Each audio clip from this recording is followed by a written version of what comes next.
furnace, band radiator, papalitan namin yung magnetron. So, first, patayin natin yung motor switch. patayin daw yung motor switch. Ayan. For safety measures. Ayan na po, tinatanggal na po yung bolts. To access magnetron, open all left side is. Binasa na po namin yung manual. Dito po dito tinanggal namin yung plate dito sa cover dito sa kabila.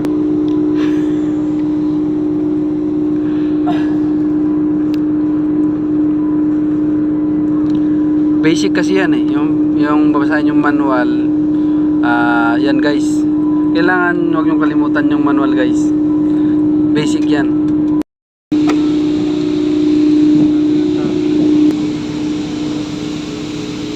Tanggal na po yung cover. So, ayan, ang moment of truth. Ayan na yung magnetron natin. Yan yung magnetron natin. So, tatanggalin natin siya. Tanggalin natin yung magnetron. Hinangin pa yan? Hindi na, kailangan lang ng terminal. Terminal. Hindi na kailangan ng hinangin. Hindi na kailangan langin. May terminal na kasi kaya okay na yan.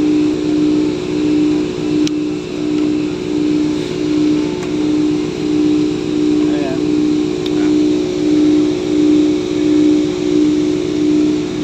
Yan yung connection ng magnetron. Papunta siya ng So, dalawang wire lang naman siya. So, dalawang oray. bago natin tanggalin yung screw, ayan, nakamagnet nga. Magnetron nga sa magnetron. Screw lang natin yung Ayan. Balik natin para hindi wala.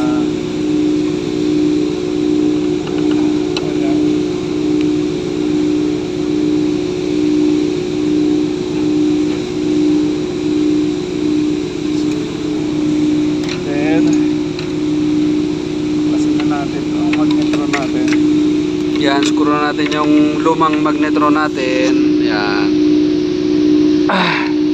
Yan yung Kailangan ko ng socket wrench. Kalimutan yung markingan guys.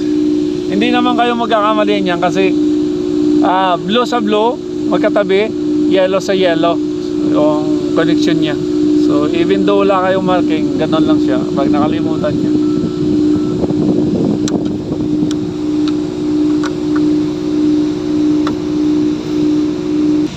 Ayan, natanggal na yung luma. yan na yung luma. Palitan natin siya. So ayan yung bago natin guys. Ayan siya. Ayan po. So tandaan nyo po guys, huwag natin sila pagtabihin o ipagpaapatong kasi masisira po siya. Makakapikto po yun sa system natin. So iwasan natin siyang pagtabihin o ipagpatong yung dalawa. So ilayo lang, check natin yung model kung magkapareho. So 52 pareho. So same model siya. Yan na po natin yung bagong magnetron guys. Salpak na po yung bagong magnetron. Bagong magnetron.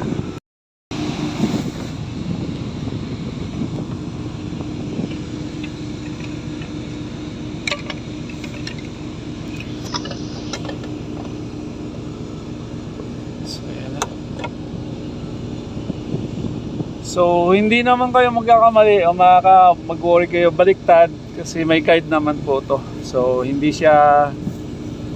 rin magkakabaliktad kasi ito hindi rin babangga dito pag baliktad yung kabit. So don't worry about position.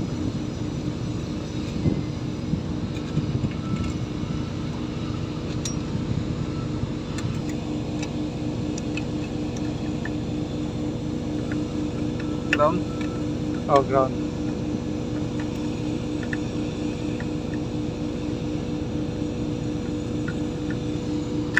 So, una natin ikabit. So, is-open talaga natin yan. Ground muna ikabit natin. nakakabit na yung ground natin.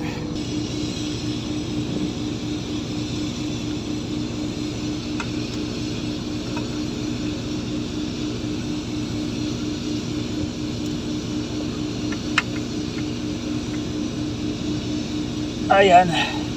So, secure muna natin yung temporary bago ikabit na natin tong ating connection.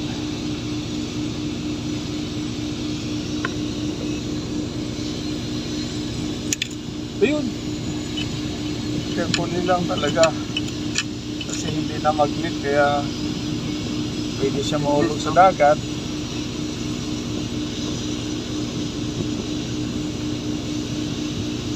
Ayan nyo guys, mag-invento ko ng magnet system.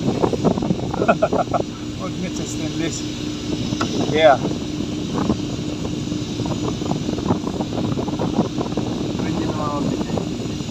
Hindi. So, ayan, iwasan po natin tong dumikit sa sa covers or sa ini-metal yung guys, yung wire ng magnetron. So, dapat hindi siya gawa natin siya ng paraan na hindi dumikit sa any metal or cover ng ating chassis.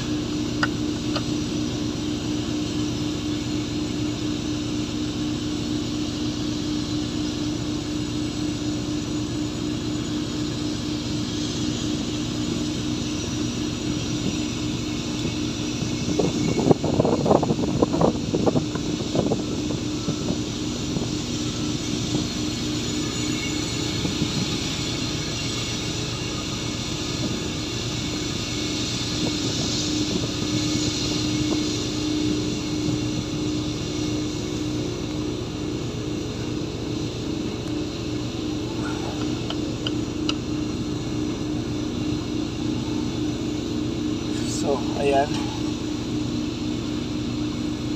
So, tayo. So,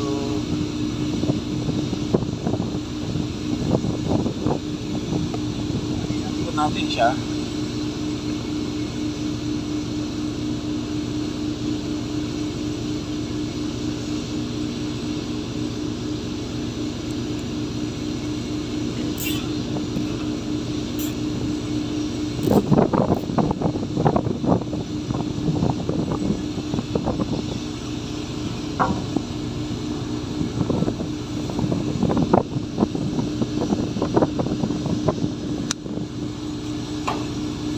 Para sure talaga hindi gagalaw yung wire natin, na hindi siya gumalaw sa vibration.